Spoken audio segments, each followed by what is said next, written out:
ये देखिए क्या लिखा हुआ है, आइए मनाएं बेटियों की मुस्कान का उत्सव।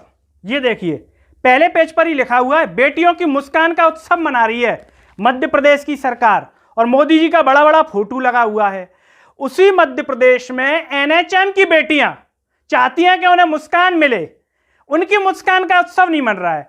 ऐसा लग रहा है कि उनको मुस्कान कब मिलेगी, नहीं मिलेगी, या उल्टा उनकी मुस्कान छिन ना जाए कहीं, यह भी उन्हें डर लग रहा होगा।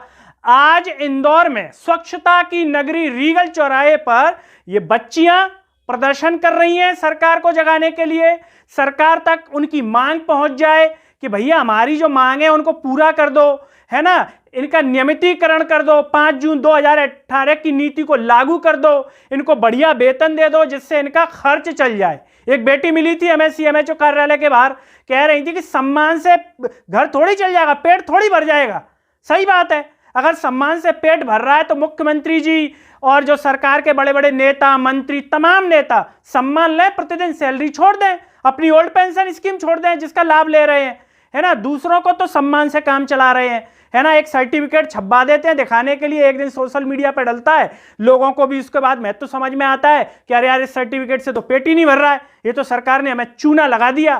प्रोत्साहन राशि बताइए कितनी, मतलब अगर थोड़ी सी भी इंसान में इंसानियत होगी या निगाहों में शर्मिंदगी होगी तो प्रोत्साहन राशि अब तक दे दी गई होती, लेकिन मध्य प्रदेश की सरकार उसे डकार गई। और जब पत्रकार ने सवाल पूछा सागर में तो मुख्यमंत्री जी और वो प्रभुराम चौधरी जी बिना बोले चले गए। बेटियां आंदोलन कर रही हैं कि हम अपना अधिकार मांगते नहीं, किसी से भीख मांगते, भीख नहीं मांग रही हैं, अपना अधिकार मांग रही हैं। लेकिन शिवराज सरकार उस पर कोई ध्यान नहीं दे रही है कि इनका अधिकार दे दूं या इनका अधिकार छीन नहीं है तो क्लियर कह दें कि हम अपना आपका जो अधिकार है वो छीनने के लिए खड़े हैं, है ना। यह तानाशाही नहीं चलेगी, बेटियां कह रही हैं रीगल चौराहे पर कि तानाशाही नहीं चलेगी, लेकिन प्रॉपर तानाशाही चल रही है। तानाशाही का एक कारण भी है, कहीं ना कहीं देखिए जनता को भी ये अपने ऊपर लेना पड़ेगा, जनता भी दोषी है। क्यों दोषी है? दोषी इसलिए है कि जिस राज्य में आप किसी भी सरकार को 17 साल से ऊपर दे दोगे, 4 बार चुन करके ले आओगे बार बार, तो उनको तो यही लगेगा कि जनता हमसे संतुष्ट है। कहते हैं ना अहंकार का भाव आ जाता है। अगर किसी शहर में मोनोपोली आ जाए, एक ही कोचिंग इंस्टीट्यूट हो, एक ही कॉलेज हो, एक ही डॉक्टर हो, तो अपनी मोनोपोली चलाएगा वो, क्योंकि कोई है ही नहीं। तो सत्ता को अब ये लगता है कि भाई हम बहुत बढ़िया काम कर रहे हैं, जनता हमसे संतुष्ट है। अब जनता ने उसी सरकार को उपचुनाव में भी जितवाया। सोचिए कितना गलत संदेश दिया मध्य प्रदेश की जनता ने कि जो विधायक जिन पर साफ तौर पर आरोप था कि खरीद करके जो है इनको अपने दल में मिला लिया गया है। मोस्टली सभी जनता जाती है, जनसेवा के नाम पर तो इतने बड़े जनसेवक है नहीं ये कि गांधी जी जैसे हों कि एक धोती में अपना जीवन काट रहे हैं। डेफिनेटली किसी ना किसी लालच में ही गए होंगे। जनसेवा तो कहने के लिए हो जाती है टीवी पर। कांग्रेस ने आरोप लगाया कि पैसे के उसमें चले गए, लेकिन जनता ने उन्हीं विधायकों को जितवा करके क्या संदेश दिया? भ्रष्टाचारी का संदेश, कि जो भ्रष्टाचार हैं, जो पैसे के लालच में आपके वोट को बेच करके चले गए, तो ये आपका भला कैसे करेंगे? गलती से सीखना चाहिए कि जो गलती की है वो मध्य प्रदेश की जनता उस गलती को ना दोहराए, वरना इस प्रकार से अभी तो एनएचएम वाले भूख हड़ताल और ये कर रहे हैं, फिर दूसरे जो है सरकारी कर्मचारी करेंगे, आम जनता करेगी। अपने जो कर्म है, जो वोट करने का कर्म है, उसको भुगत ही रही है ना। अब ले रही है वो सिलेंडर 1000 से ऊपर का, पेट्रोल ले रही है वो 100 से ऊपर का। सवाल पूछने की हिम्मत नहीं है, क्योंकि अब सरकार ने ऊपर से इतना कंट्रोल कर दिया है कि लोग डरते हैं। फेसबुक पर नहीं डालेंगे खुद का मुद्दा, खुद का वीडियो, है ना, कुछ कमेंट नहीं कर सकते, इतना डर भर दिया है कि फलाना कुछ हो ना जाए।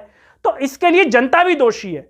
और किसी ने कहा है कि अपनी गलती को स्वीकार कर लेना चाहिए जिससे आगे ना हो, तो जनता को स्वीकार करना पड़ेगा कि आपने गलती की है। और पेट न हिंदुत्व से भरता है न भारत पाकिस्तान से भरता है। जैसे वो बेटी ने कहा कि सम्मान से नहीं भरता, तो उसमें एक लाइन ये भी ऐड करनी चाहिए कि न तो पेट चीन से भरेगा, न भारत पाकिस्तान से भरेगा, न हिंदुत्व से भरेगा।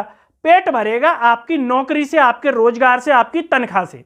ये उनको समझ में आ रहा है जो अब आंदोलन कर रहे हैं। कल से डॉक्टर भी कर रहे हैं, काली पट्टी बांध ली, अब फिर हो सकता है पूरे काले कपड़ों में आ जाएं या कुछ और भी करें, प्रदर्शन के लिए करेंगे, लेकिन उससे होगा क्या? सरकार तो यही सोच रही है कि भाई हम बहुत बढ़िया काम कर रहे हैं, इसीलिए हम चुन करके आ रहे हैं, मोदी जी मन की बात कह रहे हैं। अब बताइए जनता को अगर इतना भी ना समझ में आए कि जिस देश का शासक केवल अपने मन की बात कर रहा है, आपके मन की बात सुनने को तैयार नहीं है, तो कहां से आपको न्याय मिल जाएगा? कहां से आप न्याय? और आप भी न्याय नहीं कर रहे हैं। आप भी उनको ही चुन करके ला रहे हैं जो आपको ऊपर से बिल्कुल कोल्हू की बैल की तरह रेदने में लगा हुआ है। तो भाई वो तो करेंगे। जब 2 बार चुन करके ले आए, जब सिलेंडर कर दिया 1000 से ऊपर, तो कल आप 1500 का भी खरीदेंगे, 2000 का भी खरीदेंगे, सभी खरीदेंगे। पेट्रोल भी आपने सोचा नहीं होगा जीवन में कि 100 का हो जाएगा, लेकिन ले रहे हैं ना। लेकिन आपकी तनख्वाह नहीं बढ़ रही, सैलरी नहीं बढ़ रही, इसीलिए अखर रही है। यहां तो सैलरी बढ़ जाती तो आपको नहीं अखरती पेट्रोल और वो सिलेंडर, अभी तो और अखरेगा। तो जनता को भी यह तय करना पड़ेगा कि हम क्या कर रहे हैं और हम सड़कों पर क्यों हैं और किसकी वजह से हैं। क्योंकि दोष एक ही पर नहीं मढ़ा जा सकता कि सब सरकार को लाता कौन है? जनता लाती है, आप लोग लाते हैं। तो यह भी तय करना पड़ेगा कि अगर आपकी मांगें नहीं सुनी जा रही हैं, एनएचएम वालों की मांगें, चाहे वो डॉक्टरों की मांगें हो, किसी की भी मांगें हो, नहीं सुनी जा रही हैं, तो आपके पास क्या प्लान है और आप में कितनी हिम्मत है सरकार बदलने की? आप किस तरह से लोगों को जागरूक कर पा रहे हैं, यह भी तय करना पड़ेगा। जब जो कार्यकर्ता है वो सोशल मीडिया पर आपको जो प्रचार कर रहे हैं, डेली 98 का वो डाल देते हैं एक पोस्टर, तो आपको भी यह तय करना पड़ेगा कि आप भी सरकार की गलत मंशाओं को लोगों के सामने फेसबुक, ट्विटर, टेलीग्राम से लाएं, लोगों तक पहुंचाएं, तब लोग जागरूक होंगे। वरना लगेगा कि हाँ राम मंदिर बन गया और बढ़िया, बस राम जी के दर्शन करेंगे और सब बढ़िया हो जाएगा। अगर ऐसा होता तो एक पंडालों में जो बड़ी बड़ी कथाएं होती उनमें वहां भीड़ नहीं होती, सब लोगों के साथ बढ़िया हो रहा होता। लेकिन कर्म करना पड़ता है, युद्ध करना पड़ता है, क्रांति करनी पड़ती है, जागरूक होना पड़ता है, तब जाकर के बदलाव होते हैं, ऐसे ही नहीं होते हैं। तो जिस पर बीत रही है वो कर रहा है हड़ताल। भोपाल में भी एनएचएम के प्रभुराम चौधरी जी, देखिए डॉक्टर प्रभुराम, नाम में ही प्रभुराम है।